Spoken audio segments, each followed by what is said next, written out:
Hey guys, it's Tim here. What's up? Good to see ya. And today I am going to make a video about a topic that's been kind of eating at me for a while, and it seems sort of like an arbitrary topic, but you'll kind of see where I'm going with it. And that topic is the notch at the top of the iPhone X screens. And now, a little over a year ago, whenever the iPhone X or the iPhone X or whatever you want to call it came out, I mean, Apple just right out of the gate, just unashamedly just showed a picture of the phone and they were like, look at this. And there was just this massive gaping notch at the top of the screen that was just eating into it. It's especially noticeable whenever the phone you're holding it horizontally and you're trying to watch a video with it. That's whenever it becomes even more obvious. And so Apple really puts a ton of tech up in that notch. You know, they put their selfie camera, they put the tech that makes Face ID and the Animoji possible in the notch. And really what Apple seems to be trying to do is they're trying to decrease the footprint of the phone in terms of its size while also increasing the size of the screen, which is honestly a really awesome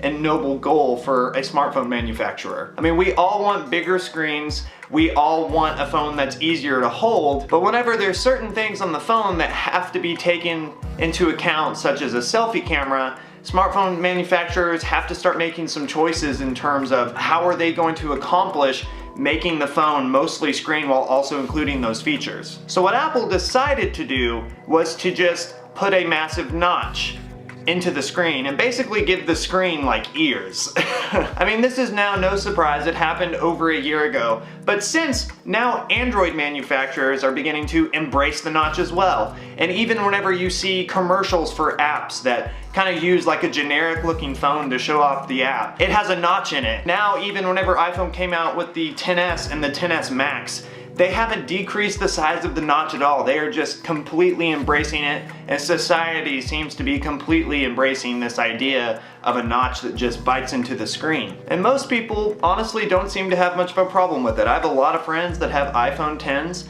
and they love the phone, and honestly the OLED screens on those look great. But the problem is not only is there a giant notch in the screen, but the prices of these phones continue to go up, with the iPhone X originally costing $1,000. Now the iPhone XS costing, $1,000, and the iPhone XS Max costing upwards of $1,500. You can get it all the way up that high. And now let me walk you guys through a scenario. Say you're at a pizza shop and you say, hey, I want to order that slice of pizza, and the guy says, cool, that'll be $4. And you say, all right, and you start pulling out $4, and the guy pulls out the slice of pizza and he just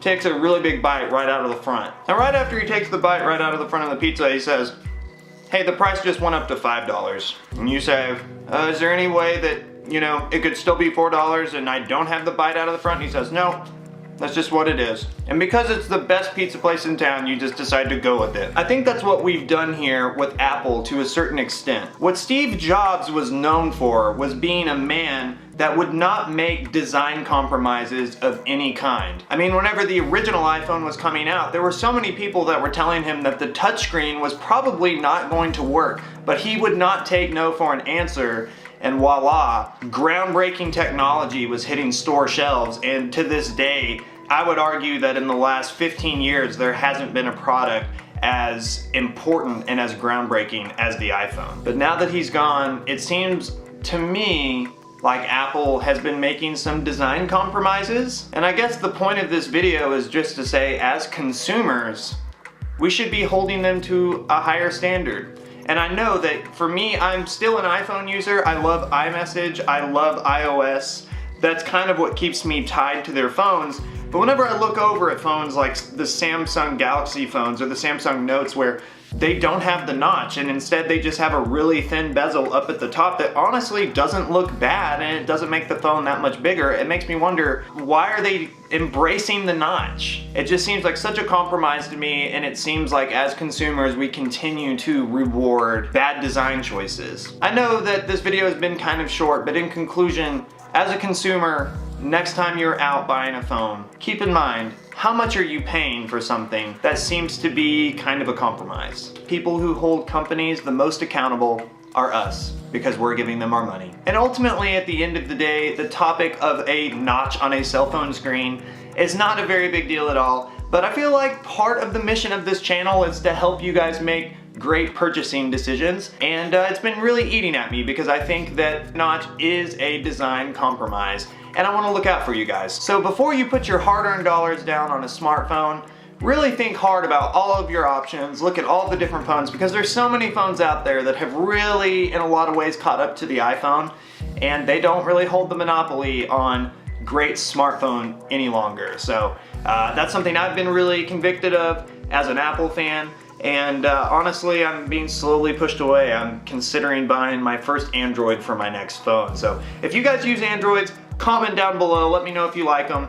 And if you're an Apple fanboy like me as well, maybe defend the notch down in the comments section below. I get back with almost every single person who comments. Thank you guys so much for watching today. If you're new to the channel, I make weekly entertainment, tech, and review videos for gamers, movie lovers, and tech nerds alike.